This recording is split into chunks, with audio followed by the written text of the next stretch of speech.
Greetings from the DPH HR People Development Team.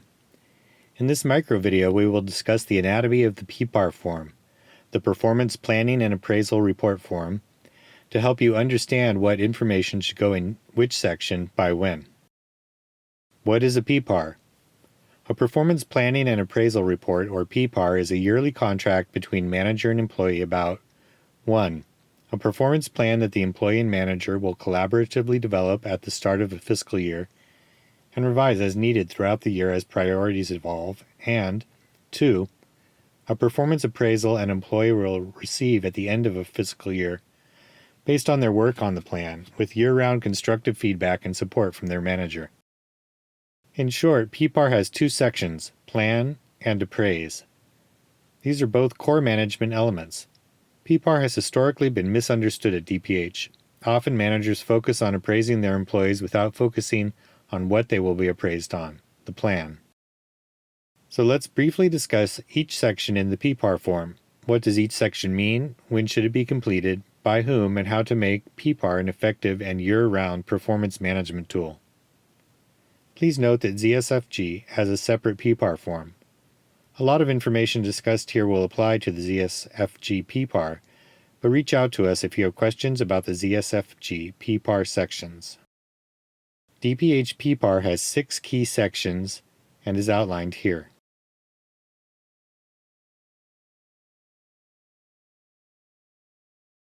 Section 1. Employee Information. Make sure you complete all the information here. Employees on probation will receive their PPAR at the end of their probationary period. Probationary period can be anywhere between 3 months to 1 year.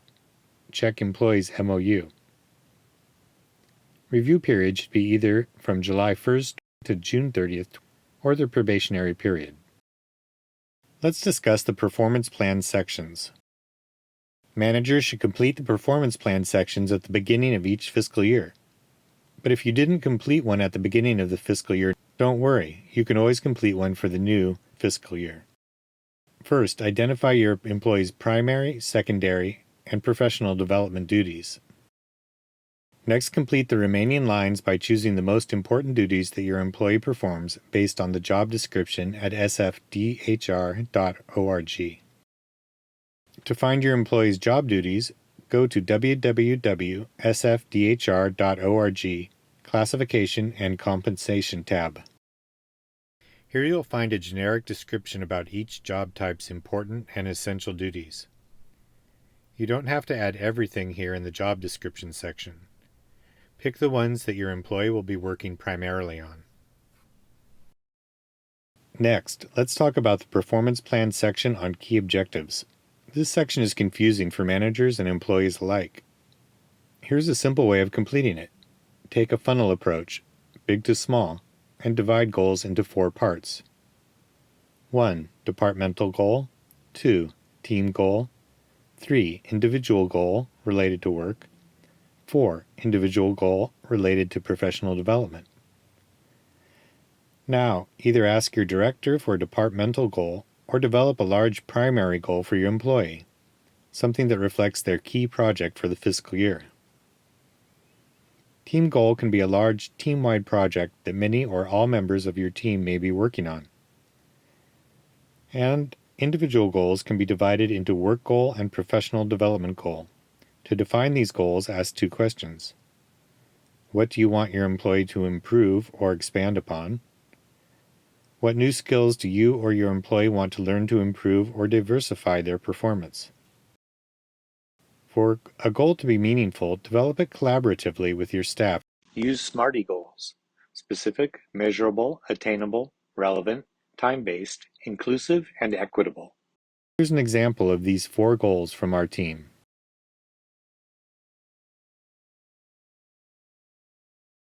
And here's another example from a team in the San Francisco Health Network.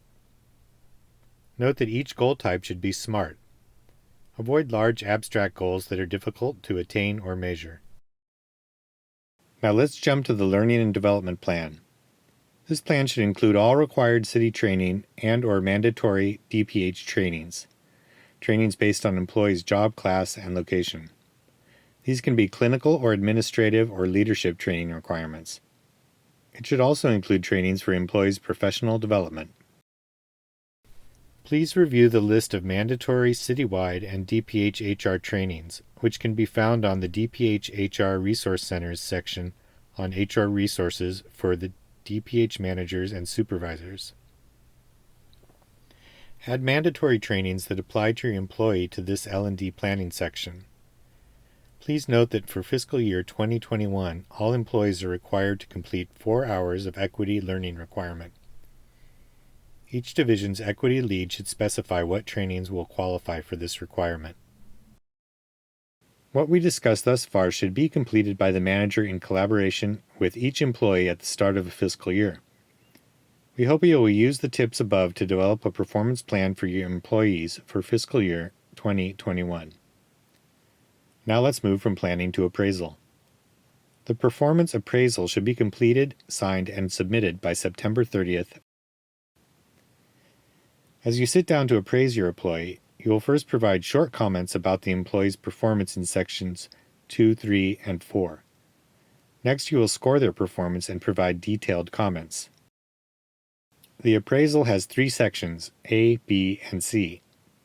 Section A is about the score. You can provide only one score, nothing in between. This means no scope for 2.75 or 1.95. Section 5B.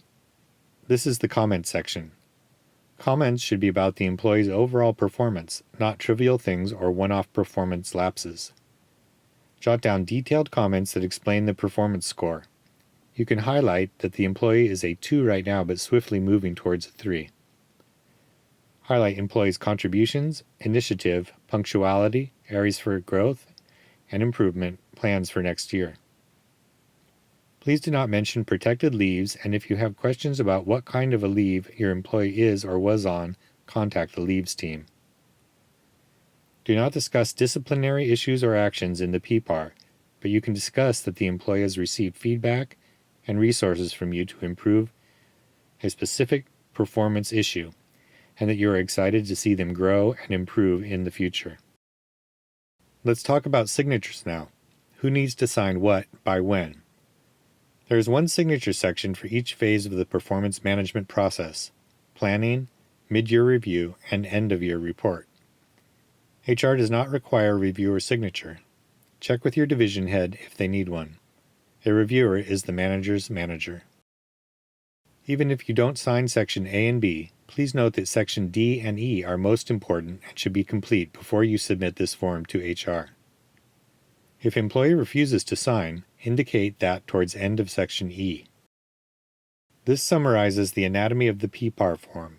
If you're interested in best practices for managing probationary employees, rating your employees, and in holding an effective appraisal meeting, please join us for 1-hour webinars. Details are on the Eventbrite page. We offer weekly webinars on a variety of HR topics. All details here. You are also encouraged to review the detailed PPAR FAQ with current HR expectations and best practices on this topic. This can be found on the DPH HR Resource Centers page on PPAR. You can find the link at tinyurl.com dph-hr-ppar. If you still have questions, you can contact us for consultation. Thank you.